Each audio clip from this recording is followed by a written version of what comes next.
Je m'appelle François Daguet. Je suis le neveu et le filleul d'Antoine de Saint-Exupéry. La dernière mission de Saint-Exupéry, il est parti de Corse entre 8h30 et 8h45. Et il était envoyé en France, sur le territoire français, pour photographier toute la zone comprise entre Grenoble et Annecy. Il se trouve qu'il y avait beaucoup de nuages et qu'il a été obligé d'abandonner cette région et de descendre plus bas. Et on suppose, après les rapports des radars allemands, qu'il a quand même photographié la zone. Les Allemands le suivent pendant un moment, le perdent. Il est signalé au-dessus de Draguignan vers Toulon. Pourquoi est-ce qu'il va à Toulon? Je suppose, c'est une supposition que nous avons, c'est que 31 juillet 1944, c'est le jour de sa mission, c'est à 15 jours du débarquement en Provence.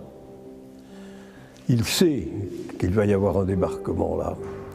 Comme il n'a pas pu faire sa mission dans les Alpes, il pense pouvoir la faire dans la région toulonnaise, pouvoir photographier toutes les défenses allemandes. Et c'est à ce moment-là qu'il croise le chasseur allemand qui le poursuit.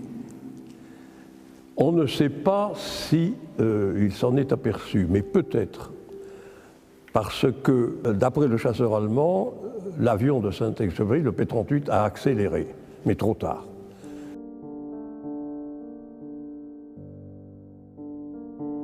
Nous nous sommes posé la question très longtemps. Nous ne savions pas ce qui s'était passé. Et puis, nous avons fait des recherches. Nous avons découvert un jour, grâce à des amis allemands, le pilote qui avoue avoir abattu l'avion de Saint-Exupéry, le pilote, le P-38 de Saint-Exupéry. Donc, il m'a téléphoné en français, encore, il parlait bien, et il m'a dit « Bonjour, vous êtes François Daguet? Oui, c'est moi, je suis Horst Tripper, c'est moi qui ai tiré sur l'avion, et Saint-Exupéry est mort, c'est dommage. » Je lui ai dit « Oui, c'est très regrettable, mais je voudrais vous rencontrer. » Il m'a dit « Entendu, je fais ce qu'il faut. » J'ai fait sa connaissance, je suis allé en Allemagne à Wiesbaden et je l'ai rencontré. Je n'étais pas seul, j'étais avec deux amis. Je rencontre le pilote qui n'est plus très jeune. Je lui ai posé la question, je ne viens pas en ennemi, la guerre est finie, et je viens seulement pour que vous me disiez comment ça s'est passé. Comment ça s'est passé. Donc, il a été alerté, il a pris son avion, il s'est envolé, il a été à la recherche et il le voit.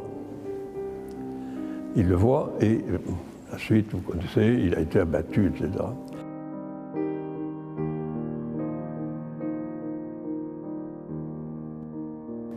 Mais il avait surtout une inquiétude quand je l'ai rencontré, parce qu'il ne savait pas très bien comment moi j'allais lui parler et ce que j'allais lui dire. Et je me suis dit, cet homme a peur. Ça m'a été confirmé après. En effet, il a répondu à mes questions d'une façon très nette, si vous voulez. Il n'y a pas eu d'hésitation. Qu'en effet, il avait poursuivi l'avion et il l'avait abattu. Mais que c'est gentil de sa part, il dit « si j'avais su que c'était Saint-Exupéry, je n'aurais pas tiré ». C'est sympathique, mais en effet, il ne pouvait rien savoir. Et je ne le regrette pas, d'ailleurs, je ne le regrette pas, parce que cet homme, sur un certain plan, pendant 50 ans, s'est dit « c'est moi qui ai tué Saint-Exupéry », ça devait quand même être lourd. Et moi, j'ai voulu le libérer de ça en lui disant « je ne vous en veux pas, la guerre est finie, vous avez fait la guerre, moi aussi, j'étais de l'autre côté. Donc, faisons la paix, et j'espère que cet homme a été soulagé et a fini sa vie calmement.